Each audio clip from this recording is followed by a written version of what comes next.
내 몸을 위한 건강 노하우 닥터하우스에서 전해드릴게요. 안녕하세요. MC 정수입니다. 안녕하세요. 이비인후과 전문의 이재영입니다.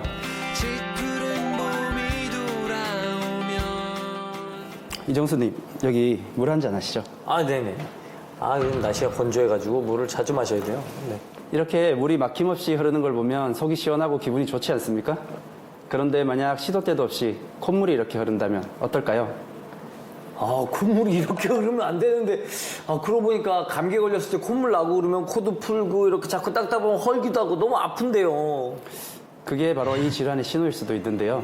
그래서 오늘의 주제는 바로 콧물이 물처럼 흘러요. 비염입니다. 일단 비염이 뭔지 알아봐야겠는데요. 비염이란 콧물, 코막힘, 재채기, 가려움증 중에서 한 가지 이상의 증상을 동반하는 비점막의 염증성 질환입니다. 즉, 코 속의 점막에 염증이 생겨서 나타나는 질환을 모두 의미하죠. 비염도 종류가 다양하다는 뜻인가요? 그럼요. 비염은 감염 여부에 따라서 감염성 비염과 비감염성 비염으로 구분할 수 있는데요.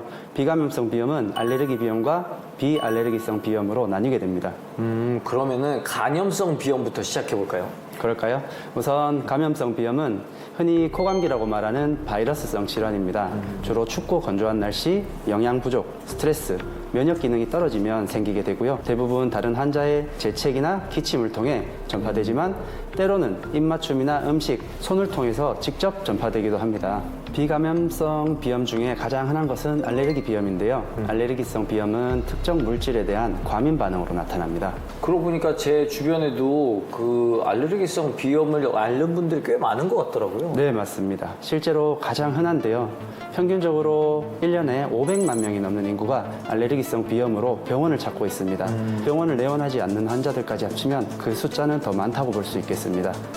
이 알레르기 비염은 진먼지 진드기, 꽃가루, 그리고 반려동물들의 털 등이 대표적인 원인 물질이 되는데요.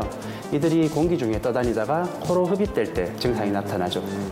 반면에 비알레르기성 비염은 코 속의 해부학적인 구조적인 이상, 그리고 자율신경계의 조절 문제, 호르몬 이상, 약물 등에 의해서 나타나는 비염인데요. 증상이 비알레르기성 비염과 알레르기성 비염은 거의 같지만 재채기, 가려움증이 동반되지 않는 게 비알레르기성 비염의 특징입니다. 비감염성 비염, 알레르기성 비염 뭐 이렇게 여러 가지 있는데 이것의 대표적인 증상이 다 그 줄줄 흐르는 콧물인가요? 맞습니다. 맞나요? 예, 대체로 이게 투명하면서 맑은 콧물이 흐르지만 감염이 있을 때는 누런 코가 난다, 녹색 코가 난다 이렇게 말씀을 하시는데 보통 이를 보고 화농성 콧물이라고 합니다. 또 코막힘도 흔한 증상 중에 하나인데요. 보통 알레르기 비염 같은 경우에는 좌우가 교대로 막히고 심한 경우에는 양쪽 코가 모두 막히고 입을 통해서 호흡하는 구호흡 증상도 나타나게 됩니다. 이외에도 눈물, 두통, 발작적인 재채기 등의 증상이 나타날 수 있죠. 염증이 심할 경우에는 우리가 음식을 먹어도 맛을 잘 못 느끼거나 음식 냄새를 맡지 못하거나 심한 경우에는 후각 소실이 일어나기도 합니다. 감기와 비염은 다른 거잖아요. 증상이 비슷해서 헷갈리더라고요. 그렇죠. 네, 다른 질환이라고 볼 수 있습니다. 이것도 그림 가득 드리겠습니다.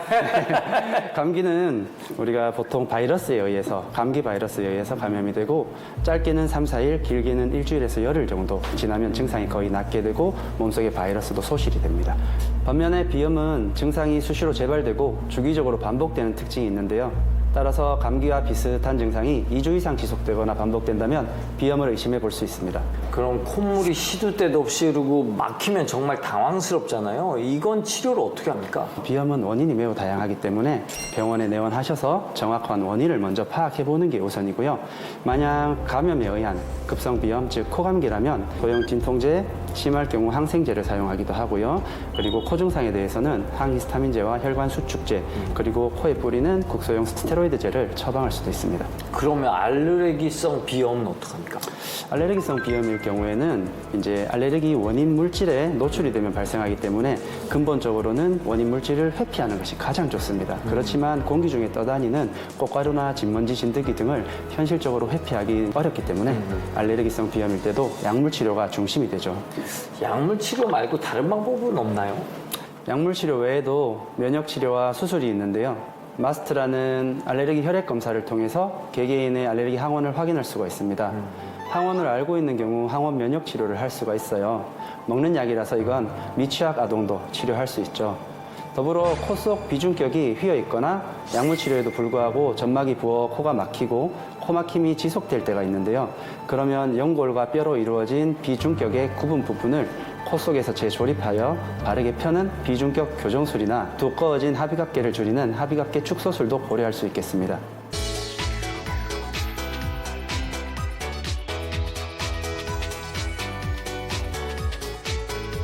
예, 오늘 비염의 치료 방법, 예방법까지 정확하게 알려주신 이재영 선생님 고맙습니다. 고맙습니다.